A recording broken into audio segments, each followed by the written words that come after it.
बहुत पुराने वक्तों की बात है। बसरा की किसी बस्ती में एक मालदार शख्स रहता था जिसका नाम शहरियार था। वह रेशम के कपड़ों का कारोबार करता था। चूंकि वह अपने बाप का इकलौता बेटा था, इसलिए उसके बाप की वफात के बाद उसे सारा कारोबार और जायदाद विरासत में मिली थी। उसका कारोबार इस कदर फैल चुका था कि उसके कपड़े न सिर्फ बगदाद के बाजारों में बिकते थे, बल्कि वह अपने काफिलों के साथ लुबनान और मिस्र के दूर दराज इलाकों तक कारोबार के लिए सफर करता था। उसकी दौलत दिन ब दिन बढ़ती जा रही थी और वह बेहद अमीर हो गया था। उसकी शोहरत हर जगह फैल चुकी थी। उसने बसरा में एक महलनुमा घर बनवाया था जहां हर किस्म की आसाइश मौजूद थी। नौकर, चाकर और कनीजें उसकी खिदमत के लिए हर वक्त तैयार रहती थीं। मुख्तसर यह कि वह एक आलीशान और खुशहाल जिंदगी गुजार रहा था। फिर कुछ अरसे बाद शहरियार ने एक बेहद नेक और बा अखलाक लड़की से शादी कर ली। शुरू में सब कुछ ठीक रहा, लेकिन आहिस्ता आहिस्ता शहरियार की बीवी को उसकी बहुत सारी बुरी आदतों का पता चलने लगा। लेकिन फिर भी वह उसकी तमाम आदतों को नजरअंदाज कर दिया करती थी। लेकिन शहरियार की एक सबसे बुरी आदत यह थी कि वह बेटियों से सख्त नफरत करता था, और शायद उसे यह आदत उसके बाप से मिली थी। वह अपने बाप की इकलौती औलाद था और उसके घर में पैसे की खूब रेल पैल थी। इसलिए वह भी अपने बाप की तरह यह समझता था कि बेटे वालदैन के लिए ज्यादा फायदेमंद होते हैं। वह कारोबार करके दौलत कमा सकते हैं और बाप की शान बढ़ाते हैं, जबकि बेटियां कुछ नहीं कर सकती। उनकी परवरिश पर पैसा बर्बाद होता है, और अगर बेटी अच्छी न निकले तो खानदान की इज्जत पर दागा लगा सकती है। वह बेटी का बाप होने को अपनी मर्दानगी पर दाग समझता था। उसकी बीवी को उसकी यह आदत मालूम हो चुकी थी, लेकिन वह खामोश रहती थी क्योंकि वह अपने शौहर के गुस्से से डरती थी और उसे नाराज भी नहीं करना चाहती थी। वह अल्लाह की नेक बंदी हर हाल में अपने शौहर को खुश रखना चाहती थी। शहरियार को औलाद की ख्वाहिश तो थी, लेकिन वह बेटी हरगिज नहीं चाहता था। कुछ दिनों बाद उसकी बीवी हमला हो गई। यह सुनकर वह बहुत खुश हुआ, लेकिन अगले ही लम्हे वह सोच में पड़ गया। वह फौरन अपनी बीवी के पास आया और कहने लगा, मैं कल कारोबार के सिलसिले में मिस्र जा रहा हूं और यह मेरी जिंदगी का सबसे लंबा कारोबारी सफर होगा और इसमें बहुत फायदा भी हासिल हो सकता है। इसलिए शायद मुझे वापस आने में काफी वक्त लग जाए, लेकिन जाने से पहले मैं तुम्हें यह हिदायत करके जा रहा हूं कि अगर मेरा बेटा हुआ तो उसकी शाहाना तरीके से परवरिश करना, और अगर बेटी हुई तो उसे जिंदा दफन कर देना, इससे पहले कि वह जवान होकर हमारे खानदान की बदनामी का बाइस बने। बेहतर है इसका किस्सा पैदाइश के साथ ही खत्म कर दिया जाए। यह कहकर शहरियार उठा और घर से बाहर चला गया, लेकिन उसे इस बात का इल्म नहीं था कि उसकी यह बात उसकी बीवी के लिए कितनी नागवार होगी। उसकी बीवी का दिल टूट गया। वह बहुत गमगीन हुई, लेकिन अपने आंसुओं को छिपाया। उसने अपने शौहर को अलविदा किया और अपने कमरे में जाकर रोने लगी। वह बेहद परेशानी में मुब्तला थी और सोच रही थी कि अगर उसके यहां बेटी हुई तो वह क्या करेगी। उसे बेटियां बहुत पसंद थीं, लेकिन वह अपने जालिम शौहर के सामने मजबूर थी। औलाद तो अल्लाह के हाथ में होती है। वह जिसे चाहे बेटी दे, जिसे चाहे बेटा, जिसे चाहे दोनों अता करे और जिसे चाहे इस नेमत से महरूम रखे। सब कुछ अल्लाह के हाथ में है। लेकिन यह बात उसके बेवकूफ शौहर को कौन समझाए। वह तो जमाना-ए जाहिलियत की बातों पर यकीन रखता था। अगले दिन शहरियार सफर के लिए तैयार हो गया। उसका काफिला बाहर सफर के लिए तैयार था। उसने एक थैले में अपना जरूरी सामान रखा और बीवी को खुदा हाफिज कहकर बाहर निकला और अपने ऊंट पर सवार होकर काफिले के साथ मिस्र की तरफ रवाना हो गया। उसकी बीवी बेचारी सहम कर बैठी हुई थी। वह चला तो गया था, लेकिन उसका डर अभी भी उसके जहन पर सवार था। उसे कुछ समझ नहीं आ रहा था कि वह क्या करे और क्या न करे, क्योंकि उसके हाथ में कुछ नहीं था। हां, एक चीज जरूर थी, वह सिर्फ दुआ ही कर सकती थी, और उसने सोचा कि उसे दुआ करनी चाहिए। वह रोजाना 5 वक्त नमाज पढ़ती और अल्लाह से दुआ करती, या अल्लाह, मुझे बेटा अता कर ताकि मैं अपने शौहर के जुल्म से बच सकूं। लेकिन अल्लाह को कुछ और ही मंजूर था। कहते हैं एक चाहत इंसान की होती है और एक चाहत अल्लाह की होती है, लेकिन होता वही है जो अल्लाह की चाहत होती है। वक्त गुजरता गया और बलाखिर वह दिन आ गया जब उसके यहां एक खूबसूरत बेटी पैदा हुई। बेटी को देखकर वह बहुत खुश हुई, लेकिन यह खुशी चंद लम्हों में खत्म हो गई, क्योंकि उसे अपने शौहर की हिदायत याद आ गई। वह अपनी बेटी को अपने हाथों से जिंदा दफन नहीं कर सकती थी, क्योंकि कोई मां अपने बच्चे को इस तरह नहीं मार सकती। उसने अपनी बेटी को गले लगाया और फैसला किया कि वह उसकी परवरिश करेगी, चाहे उसका शौहर उसके साथ कुछ भी करे। उसने अज़्म किया कि वह अपनी बेटी को नफरत की बजाय मोहब्बत सिखाएगी। उसने सबसे पहले अपनी बेटी को बाबा कहना सिखाया, उस बाप का नाम जो बेटियों से नफरत करता था। एक दिन शहरियार का खत आया कि वह 2 महीने बाद वापस आ रहा है। यह सुनकर उसकी बीवी परेशान हो गई और सोचने लगी कि उसका शौहर बेटी को देखकर क्या सलूक करेगा। वह बिल्कुल नहीं चाहती थी कि उसका शौहर वापस आए, लेकिन किस्मत को कौन टाल सकता है। शहरियार ने अपने बेटे के लिए मिस्र से बेहद कीमती तोहफे खरीदे। उसे यही यकीन था कि उसके यहां बेटा ही पैदा हुआ होगा। फिर वह अपने काफिले के साथ बसरा की तरफ वापस चल पड़ा। यह सफर उसके लिए वाकई बहुत फायदेमंद साबित हुआ था और वह और ज्यादा मालदार हो चुका था। वह कई दिनों तक सफर करता रहा और बलाखिर वह दिन आ गया जब शहरियार घर वापस आया। घर पहुंचते ही वह अपनी बीवी से चिल्लाया, जल्दी से मेरे बेटे को लेकर आओ। उसकी बीवी बाहर आई और उसने सलाम किया। उसके पीछे उसकी नन्ही बेटी बाबा बा कहती हुई कमरे से निकली। उसे देखते ही शहरियार का गुस्सा आसमान पर पहुंच गया। उसके हाथों से कीमती तोहफों के जो थैले थे वह जमीन पर गिर गए। वह अपनी बीवी पर चिल्लाने लगा, मैंने तुमसे बेटा मांगा था और तुमने बेटी पैदा की। मैंने जो कहा था तुमने उस पर अमल नहीं किया। अब मैं यह काम खुद करूंगा। उसकी बीवी रोने लगी और उससे इल्तिजा करने लगी कि वह यह जुल्म न करे, लेकिन शहरियार के दिमाग पर पर्दा पड़ चुका था।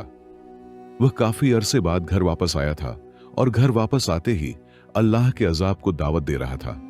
उसने अपनी नन्ही बेटी को उठाया और जंगल की तरफ चल पड़ा। बेटी को कोई खबर न थी कि उसका बाप उसे कहां ले जा रहा है। जंगल में पहुंचकर उसने एक जगह पर बेटी को बिठाया और गड्ढा खोदने लगा। बेटी अपनी गुड़िया के साथ खेल रही थी। इतने में जंगल से एक अल्लाह का दरवेश गुजर रहा था। उसकी नजर शहरियार पर पड़ गई और वह रुक कर देखने लगा। शहरियार जब गड्ढा खोदने से फारिग हुआ तो उसने अपनी बेटी को उठाया और उसे गड्ढे में बिठा दिया और उस पर मिट्टी डालने लगा। बेटी बेचारी को कुछ नहीं पता था कि उसका बाप उसके साथ क्या कर रहा है। यह मंजर देखकर दरवेश का कलेजा मुंह को आ गया। उसने ऊंची आवाज में कहा, ऐ जालिम आदमी, यह तुम क्या कर रहे हो? क्यों अल्लाह के अजाब को दावत दे रहे हो? यह तेरी बेटी है, अल्लाह की अमानत है। इसे मारने से डर, यह बहुत बड़ा गुनाह है। बेटियां रहमत हैं, इनसे नफरत न कर। जमाना ए जाहिलियत से बाहर आओ। दरवेश की बातों से शहरियार का दिल कुछ नरम हुआ। उसने बेटी को दफन न किया और उसे वापस घर ले गया। लेकिन उसकी बेटियों से नफरत में कोई कमी न आई। जब वह घर वापस आया तो बेटी को उसके हाथ में देखकर उसकी बीवी भागकर उसकी तरफ लपकी और रो रो कर उसके हाथ पांव चूमने लगी। वह खुदा का शुक्र अदा करने लगी कि उसे उसकी बेटी वापस मिल गई। शहरियार अपनी बेटी से छुटकारा तो न पा सका, लेकिन घर वापस आने के बाद वह अपनी बीवी से बदतमीजी करता रहा। वह अपनी बेटी को देखकर हर वक्त गुस्सा करता और उसे ताने देता। उसकी बीवी सब्र करती रही और अपनी बेटी की परवरिश करती रही। वह अपनी बेटी को हर तरह की मोहब्बत देती और उसे अच्छे अखलाक सिखाती। वह बेटी को उसके बाप की नफरत करने से रोकती और उसे प्यार से पालती। वक्त गुजरता गया और बेटी कुछ बड़ी हो गई। इस दौरान शहरियार की बीवी बीमार हो गई। शहरियार ने उसका बिल्कुल ख्याल न रखा। सख्त बीमारी में भी उसे तबीब न मिल सका। एक दिन वह अपनी चारपाई पर लेटी थी और उसकी तबीयत बहुत खराब लग रही थी। उसने अपनी बेटी को अपने पास बुलाया और उसे गले लगाकर कहा, बेटी, लगता है मेरा वक्त आ गया है। बेटी, तुम अपना बहुत ख्याल रखना और अपने बाप से कभी नफरत न करना। उसने मेरे साथ जो कुछ किया वह मेरा और अल्लाह का मुआमला है, लेकिन तुम मेरी नसीहत मानना, हमेशा अच्छे से रहना और किसी से नफरत न करना। यह कहते हुए उसकी सांस रुकने लगी और वह अपने खालिक से जा मिली। बेटी अपनी मां को मुर्दा देखकर धाड़े मार मार कर रोने लगी। उसके लिए यह लम्हा क़यामत से कम न था। उसकी चीखें सुनकर आसपास के लोग और रिश्तेदार जमा हो गए। शाम को उसकी मां को दफन कर दिया गया। शहरयार को अपनी बीवी की मौत का कोई दुख न हुआ। कुछ दिन बाद उसने दूसरी शादी कर ली। बेटी सारा दिन अपनी मां के कमरे में पड़ी रहती। उसके बाप ने यह सोचते हुए उसे घर से निकलने न दिया कि कहीं वह बाहर किसी के साथ मुंह न काला कराए, और उसकी शादी भी न की। वह भी अपनी मां की तरह बहुत नेक और बाअखलाक निकली। वह बेचारी घर के सारे काम करती और अल्लाह की इबादत में मशगूल रहती। शहरयार ने उसकी शादी भी न की और न कभी उसका ख्याल रखा कि उसने क्या पहना है, क्या खाया है। इतना माल होने के बावजूद उसने कभी उसे नए कपड़े लेकर नहीं दिए। उसने सारी जिंदगी अपनी मां के पुराने कपड़ों में गुजारी। शहरयार ने कभी उसकी खबर न ली कि वह कैसी है। वह अपनी नई शादी में मशगूल रहा। वक्त गुजरता गया और शहरयार के 2 बेटे पैदा हुए। वह जवान हुए और शहरयार का कारोबार संभालने लगे। उम्र बढ़ने की वजह से शहरयार अब बीमार रहने लगा। उसकी नई बीवी उसका बिल्कुल ख्याल न रखती थी। उसे सिर्फ शहरयार की दौलत से मतलब था। उसके बेटों का रवैया भी बाप के साथ बहुत बुरा था। उन्होंने शहरयार की सारी जायदाद आपस में जबरदस्ती बांट ली और उसके हाथ में कुछ न छोड़ा। वह शहरयार जो ऐश ओ आराम की जिंदगी गुजारता था, अब मुफलिसी की जिंदगी गुजारने पर मजबूर हो गया। उसे कोढ़ की बीमारी हो गई। उसकी हालत देखकर उसके बेटों और बीवी ने उससे नफरत करना शुरू कर दिया।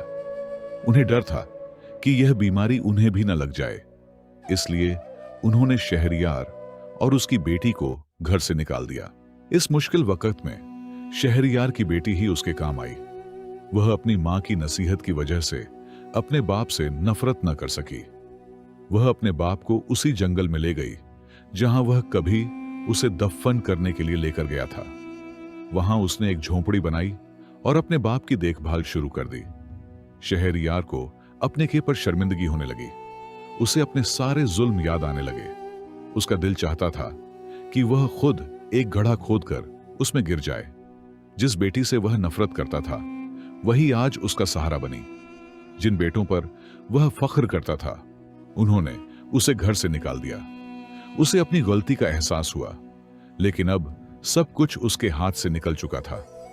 वह अपनी बेटी से रोते हुए मुआफी मांगने लगा। बेटी, मैंने तुम पर और तुम्हारी मां पर बहुत जुल्म किया। जो कुछ मेरे साथ हो रहा है वह मेरे अमाल की सजा है। बेटी ने अपने बाप को मुआफ कर दिया और उसे अपनी मां की कब्र पर ले गई। शहरयार वहां खड़ा रोता रहा और अपनी बीवी से मुआफी मांगता रहा। घर वापस आने के बाद उसने अपनी बेटी से कहा, बेटी, मैंने बहुत बड़ी गलती की। इसका अजाला तो नहीं कर सकता, लेकिन तुम्हारा हक जरूर दूंगा। वह अपनी बेटी को लेकर काजी की अदालत में गया और अपने बेटों के खिलाफ मुकदमा दायर कर दिया। उसने कहा, मेरे बेटों ने मेरी सारी जायदाद आपस में बांट ली और मुझे और मेरी बेटी को घर से निकाल दिया। मेरी बेटी का भी इस जायदाद में हिस्सा है। काजी ने शहरयार का मुकदमा सुना और उसके बेटों को अदालत में तलब किया। उसके बेटों ने बहुत झूठ बोलने की कोशिश की, लेकिन वह कुछ न कर सके और बलाखिर काजी ने शहरयार की बेटी को उसका जायज हिस्सा दिलवा दिया। बेटी के हिस्से में उनका पुराना घर ही आया, जहां उसके बेटों ने कब्जा कर रखा था, इसलिए मजबूरन उन्हें वह घर खाली करना पड़ा। शहरयार अपने बेटों से सख्त नाराज था और उनसे कहा, तुम दोनों बेटों से ज्यादा मुझे यह एक बेटी अजीज है। मैंने सारी जिंदगी तुम्हें प्यार दिया, सब कुछ दिया, लेकिन तुमने आखिर में मेरे साथ क्या किया? मैं अंधा हो गया था, अब मैं तुम्हारी शक्ल नहीं देखूंगा। यह कहकर वह अपनी बेटी के साथ घर वापस आ गया। वह शख्स जो बेटियों को जिंदा दफन करना चाहता था, आज खुद जिंदगी के हाथों दफन हो चुका था। कोढ़ की बीमारी, बेटों की बेवफाई और तन्हाई उसे खाए जा रही थी। लेकिन हैरत की बात यह थी कि जिस बेटी को वह जिंदा रहने के काबिल न समझता था, वही आज उसकी वाहिद उम्मीद बनी हुई थी। इस लम्हे उसे एहसास हुआ कि असल अंधेरा उसके दिल में बेटियों के लिए था और असल रोशनी वह मोहब्बत थी जो उसकी बेटी ने उसके लिए जगाई। लेकिन अफसोस, यह सच्चाई उसे बहुत देर से समझ आई। जिंदगी का सबसे बड़ा सबक उसे अपनी कब्र के दहाने पर मिला कि बेटियां बोझ नहीं, रोशनी हैं। वह मां बाप का सहारा होती हैं। बेटे तो जायदाद बांट लेते हैं, लेकिन बेटियां दुख सुख की साथी होती हैं। कुछ अरसे बाद उसने अपनी बेटी की शादी कर दी। जिस आदमी से उसने अपनी बेटी की शादी की, वह बहुत नेक और खुश अखलाक लड़का था। शहरयार ने फैसला किया कि वह अपनी मौत तक अपनी बेटी को अपनी आंखों से दूर नहीं करेगा। इसलिए उसने अपने दामाद को अपने घर में ही रख लिया और जब तक शहरयार जिंदा रहा, उसने अपना वक्त अपनी बेटी के पास गुजारा और इस अरसे में वह कभी अपनी बीवी और बेटों से नहीं मिला। फिर उसकी मौत हो गई और यूं उसका किस्सा तमाम हुआ। दोस्तों, इस कहानी का सबसे अहम अखलाकी सबक यह है कि बेटों और बेटियों में कोई फर्क नहीं करना चाहिए। बेटियां न सिर्फ अल्लाह की रहमत हैं, बल्कि वालिदैन के लिए सच्चा सहारा और रोशनी होती हैं। वह मोहब्बत, वफादारी और कुर्बानी का वह जज्बा रखती हैं जो मुश्किल वक्त में वालिदैन का साथ देती हैं। यह कहानी सिखाती है कि तस्सुब और नफरत की ऐनक से देखने के बजाय हर औलाद को बराबर का प्यार और एहतराम देना चाहिए, क्योंकि जो बेटियां आज बोझ नजर आती हैं, वही कल वालिदैन के दुख सुख की साथी बन सकती हैं। मोहब्बत और इंसानियत से बढ़कर कोई दौलत नहीं, और यह कि गलत रवैयों का एहसास अगरचे देर से हो, लेकिन सच्चाई को कबूल करके मुआफी मांगना और इस्लाह करना जिंदगी की सबसे बड़ी कामयाबी है। दोस्तों, उम्मीद करता हूं कि आपको आज की यह वीडियो बहुत पसंद आई होगी। पसंद आने की सूरत में इस वीडियो को लाइक करके अपने दोस्तों के साथ लाजिमी शेयर कीजिएगा। मिलते हैं एक और नई वीडियो के साथ। तब तक के लिए अल्लाह हाफिज।